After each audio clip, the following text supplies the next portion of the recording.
Hey guys, it's me, Rebecca. So I'm here today to do my June wrap up as well discuss a book I'm reading. I'm taking into July with me, and as well discuss a couple books I plan to read in July. So yeah, let's get started. If you watched my May wrap up, you maybe remember that after I finished Crime and Punishment, I was gonna start Even Though I Knew the End by C.L. Polk. I did finish this in May. I just didn't have time to film my May wrap up before May ended properly, so yeah, I don't know why I decided to post that video on the last day of May. I don't know, but yeah, I did read this and I did give it 4 stars. I liked it a lot. And this is about this magical detective who dives into the affairs of Chicago's divine monsters to secure a future with the love of her life. The Sapphic period piece will dazzle anyone looking for mystery, intrigue, romance, magic, or all of the above. An exiled augur who sold her soul to save her brother's life is offered one last job before serving an eternity in hell. When she turns it down, her client sweetens the pot by offering up the one payment she can't resist, the chance to have a future where she grows old with the woman she loves. To succeed, she is given 3 days to track down the White City vampire, Chicago's most notorious serial killer.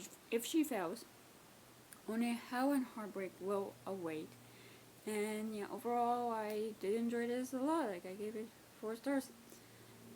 I did have a this takes place in an older time period. I don't know if it's mentioned when, but it's like sometime in the earlier or first half of the 20th century, it seems.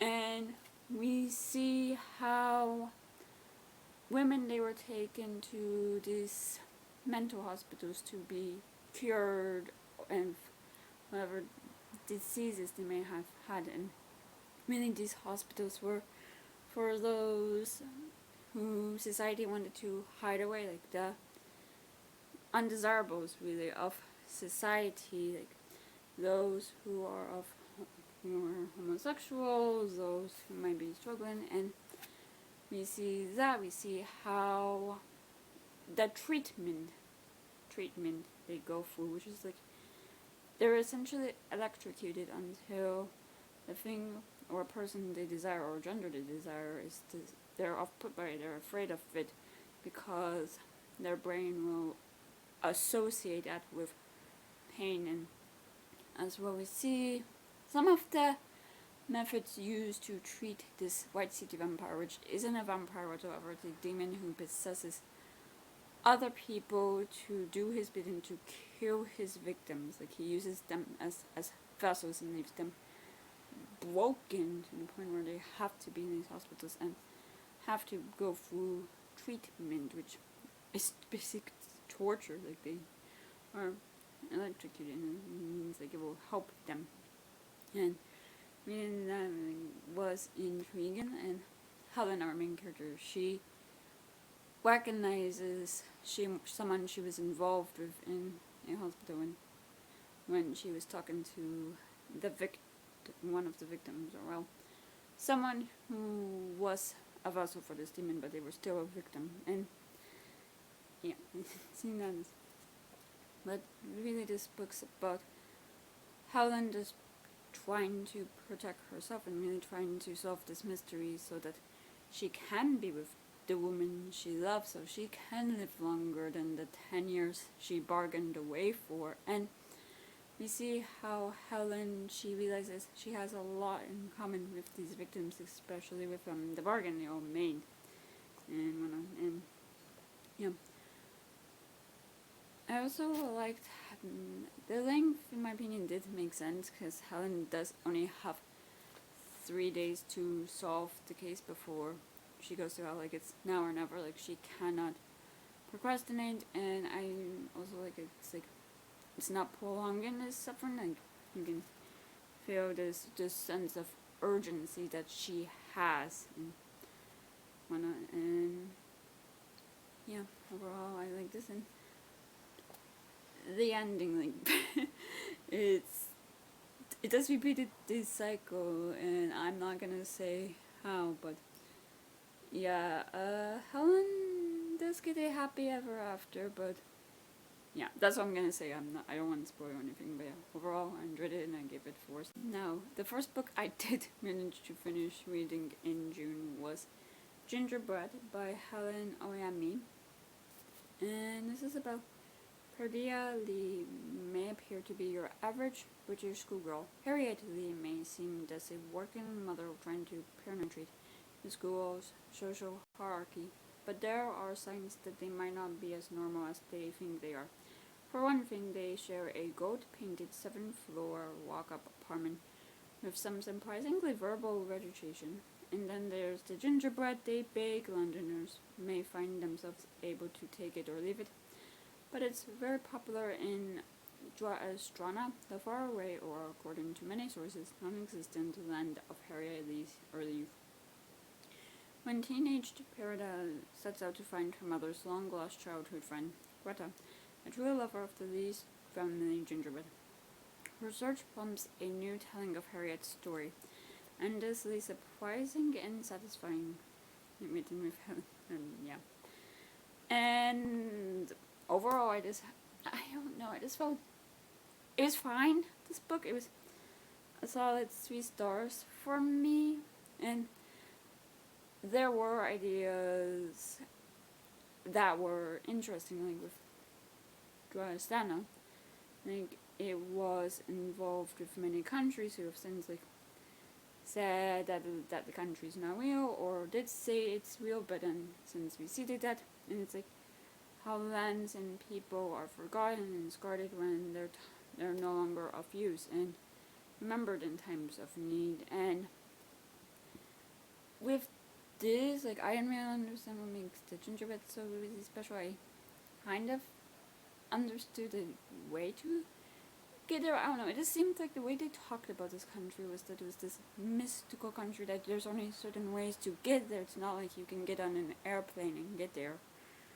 So, I don't know, I just didn't really feel that element. Really, it's just the story of this woman's experience of immigration, leaving people behind, and then trying to find that person in the future, and how with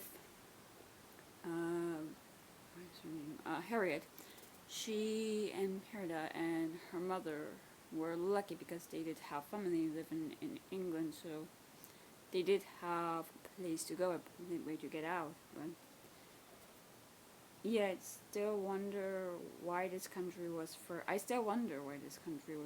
about, or why most countries don't acknowledge its existence. Why? Apparently, there's this thing with powdered sugar being able to take you there, and I just don't understand. So,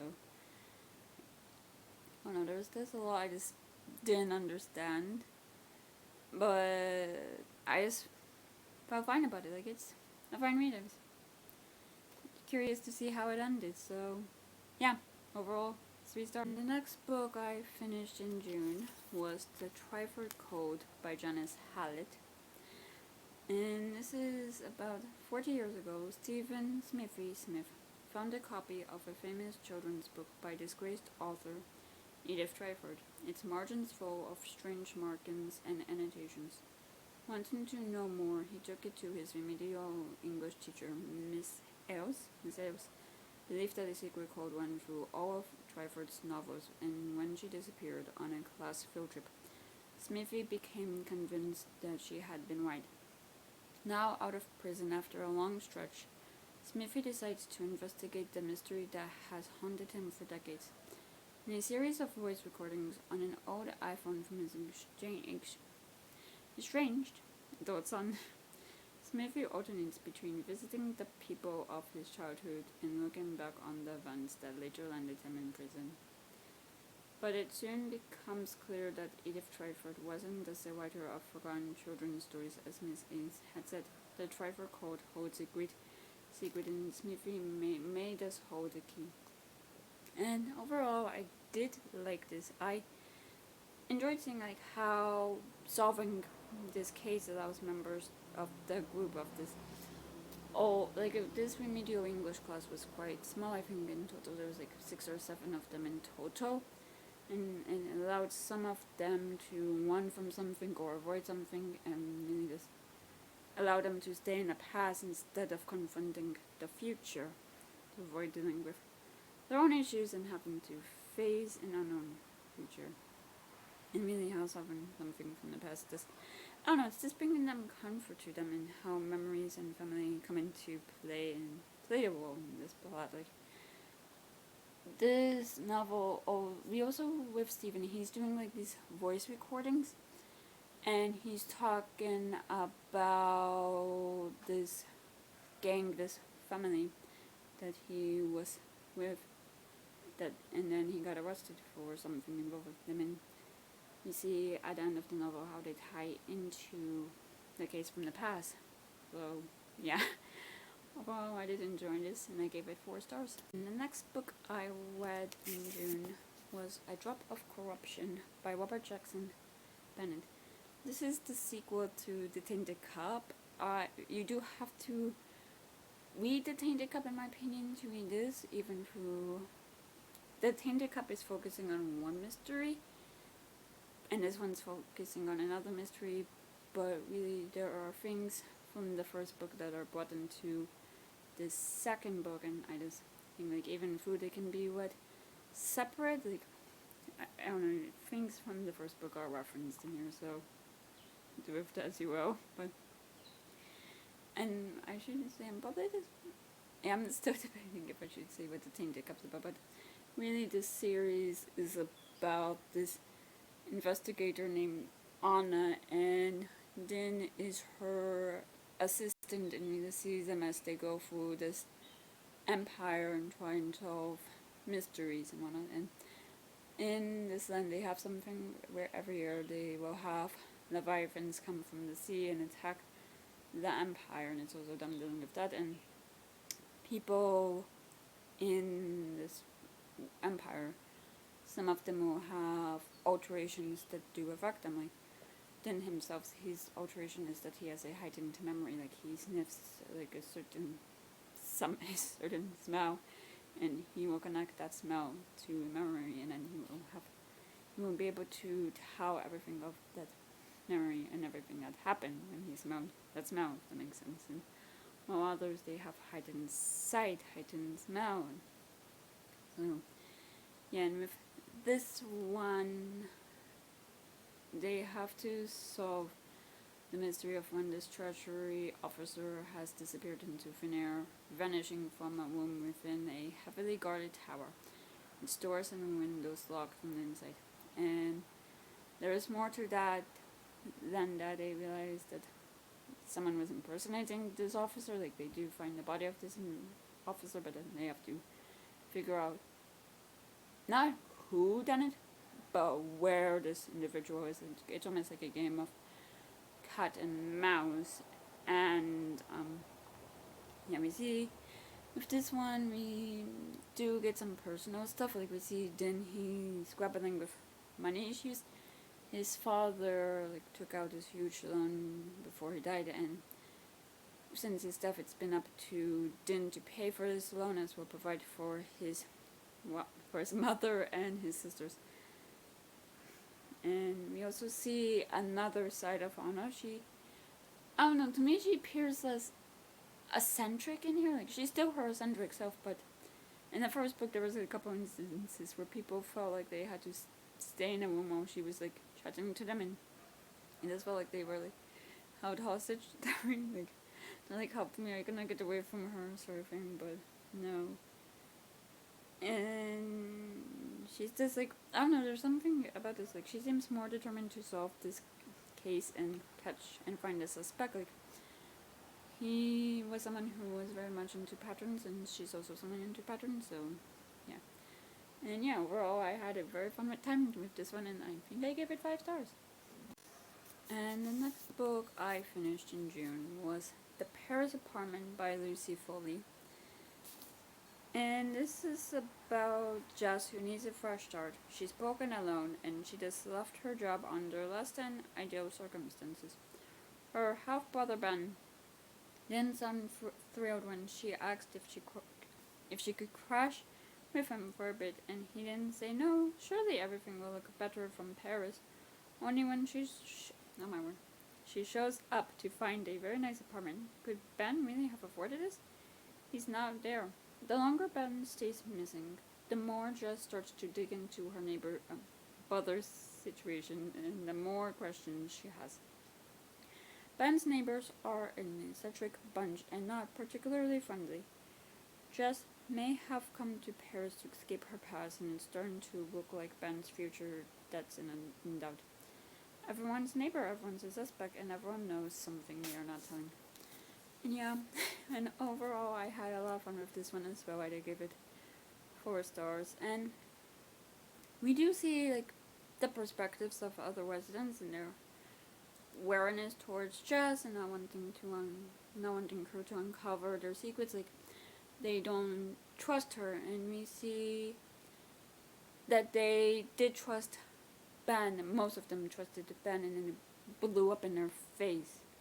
So they're like keeping to themselves, and the unraveling of secrets and how outsiders such as Ben and Jess coming into his apartment, it's bringing out this like a different side to these characters, a darker side to a lot of them, and we see